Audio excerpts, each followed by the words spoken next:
something really dumb, because I didn't want to lose my friends. I'm new to town and arrived lonely, afraid, and desperate to make friends. My parents told me that I'd make some in no time, but I wasn't so sure. You see, in my old town, I'd grown up with my friends, so they'd always been there. The prospect of having to make new ones terrified me. The first few weeks at my new school were awful. Barely anyone spoke to me, and when they actually did, I got super nervous and mumbled out a load of nonsense. I hated my new town, and I hated my new school. I was so miserable and lonely and yearned to be back in my old life so badly.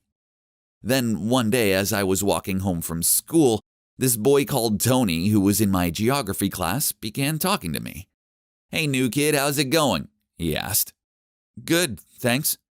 "Really?" He rose his eyebrow. "This place totally sucks."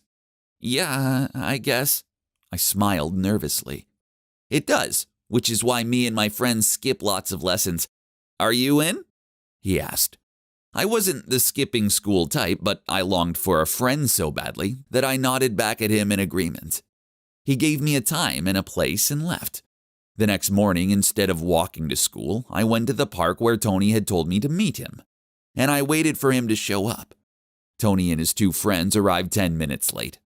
We sat in the park, drinking cheap cider and having a laugh. I didn't drink much of the cider as I was worried my mom would find out and go mad. And they were fine with that. In fact, they all seemed pretty cool. Over the next few weeks, I spent less time at school and more time hanging around with Tony and his friends. Then one day, things changed. "Ryan, we like you and we want you to be a part of our group, but you have to do something for us first," Tony told me. "Like what?" I asked.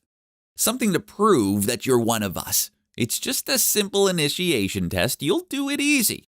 I mean, if you want to be friends with us." "Yeah, of course. What do you want me to do?" The others all laughed, but I tried not to think too much about this. They were my friends, right? An initiation test was normal, right? They took me to a lone house that was on the outskirts of town. "Guys, why are we here?" I asked them. "If you want to be one of us, you need to break in and get something from the top floor," Tony said. I laughed because I thought he was joking. "Oh, and you only have 15 minutes and your time's already started." I stared from them to the house. I didn't want to break into a stranger's house. What if they were in there? "What are you waiting for? Don't you want to be our friend?" he asked me. "Yeah, I do, but what if someone's inside?" "Nah, they're out," one of the other boys said. "Come on, Ryan, time's ticking," Tony said. I didn't want to do it, but the thought of going back to having no friends scared me. So that's why I smashed one of the windows with a brick, opened it from the inside, and then climbed inside. Inside the house was full of things, ornaments and jars and stuff. They had told me to go upstairs, so I did. One of the upstairs rooms had the door open. So I went into that one and grabbed a book from the top of a pile that was on the floor. As I walked out of the room, an old man appeared and held up his walking stick. "Get out of my house," he croaked out. He looked and sounded terrified, and I felt terrible. "Sorry," I muttered to him, before I placed the book back down and then rushed out of there. When I got outside, Tony and the others had already gone. I heard police sirens in the distance, so I hid behind the hedgerow. I messaged Tony, asking him where he'd gone, but he didn't reply. I guess they never wanted me to be their friend. It had just been one big joke to them. When I got home, my parents were already there, and they looked super angry. Turns out the school had rung them and said I'd been skipping lessons.